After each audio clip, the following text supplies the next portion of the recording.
مرحبا. اوكي، اذا انا هلا بالدار، وانا بالغرفة مش قادرة اتحمل نفسي، لانه الصراحة لهون وبس. لهون وبس، انا كل فترة بكون حاكية بدي انظف غرفتي، وبعديها بنام الليلة بالاوتيل، وبعديها برجع لغرفتي بحكي بدي انظفها، بروح بنام، برجع بعديها بشتغل كمان مرة بالاوتيل. لهون وبس. بطلت اطيق نفسي، بطلت اقدر اتحمل حتى اكون بغرفتي، لازم ابلش انظف هلا بغرفتي. هذا هو الخراب اللي انا هلا لازم ابلش انظف فيه، يعني لا يطاق لا يطاق لا يطاق. فرح ابلش بتنظيف الغرفة، وتنظفوا معي كمان شوي لانه الوضع لا يتحمل.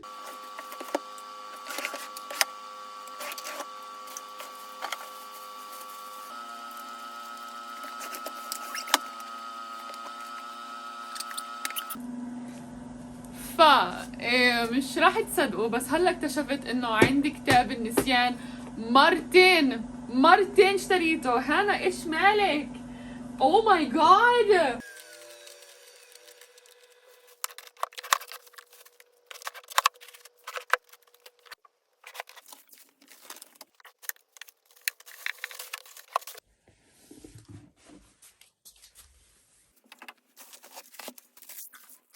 وين حطيت الزبالة؟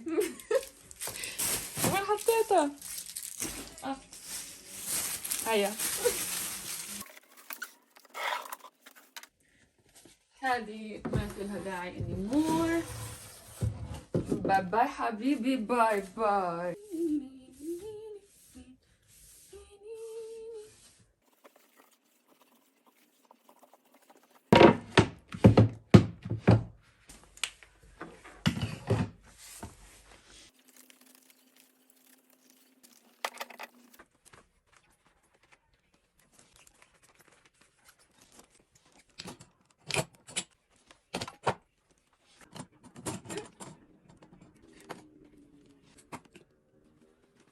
وهلا بدها بريك مع قهوة.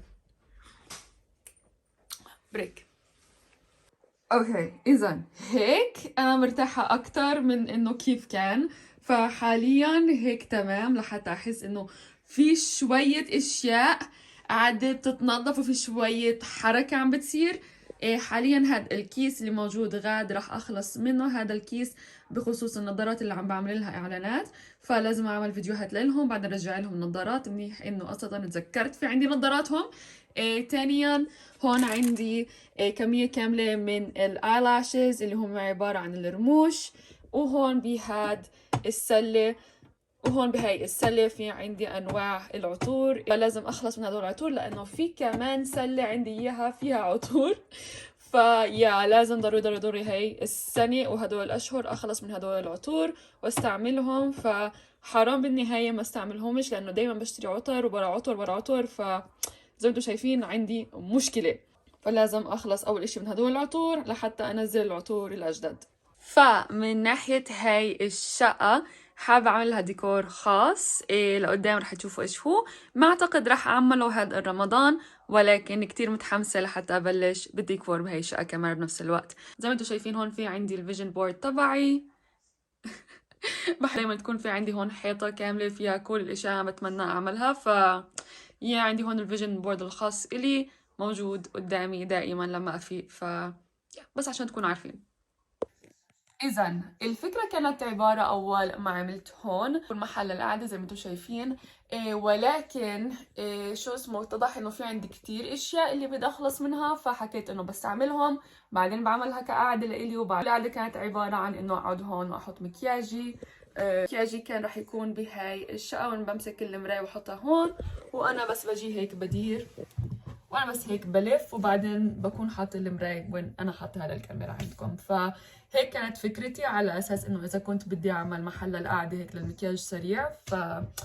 يس، بس حاليا لانه في عندي كتير اغراض هاي الشقه، حكيت مش مشكله بستعملها على اساس احط الاغراض، وبعديها لقدام ببلش احط مكياج. لانه هيك اصلا برمضان ما بحط مكياج غير من ناحيه العيون، مش مهم حاليا. ولكن مهم كتير اني كمان ابلش على جوارير المكياج اللي عندي اياها، فلازم انظف الجوارير اللي عندي اياها للمكياج، وهذا بفكر بعمله بكره معكم. مش اليوم، بكرة. فيس اليوم حيكون الجزء الأول لتنظيف سريع وصغير. إذا هلا عم بقرر بالضبط لجلسة تصوير لبكرة، فعم بفكر على أساس كمان فيديو. هذا الفيديو فكري أعمله لبكرة كمان. كتير حبيت المنظر، مع إنه هاي مش بنت حقيقية، بس عشان تعرفوا هاي مصنوعة من AI. هون خف عقلي لما عرفت إنه هاي مش بنت حقيقية.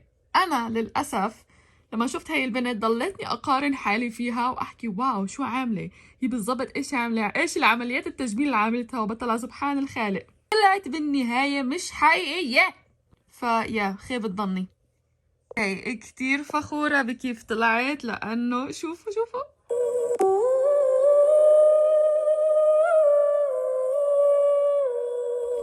بس للعلم هاد بلا أي نوع فلتر، فقط مكياج. فخورة. إذا رحتوا شفتوا انتوا الفيديو روحوا على الانستغرام تبعي، رح أكون حاطة الرابط للانستغرام تبعي، وروحوا اعملوا لايك للفيديو بليز. كتير فخورة فيه. ففكرة أعمل كمان فيديوهات لها دخل بالمكياج لقدام. أنا عارفة كتير ناس تطلب مني إنه أورجي، فهاد هو الفيديوهات اللي أنا عملتها لحتى بالنهاية أعمل الفيديو. بس عشان تعرفوا بلا فريكينج فلتر، كله بس عبارة عن مكياج. فكتير فخورة من ناحيتي. كتير فخورة. او ماي جاد كتير فخورة. قلعت عينك، قلعت عينك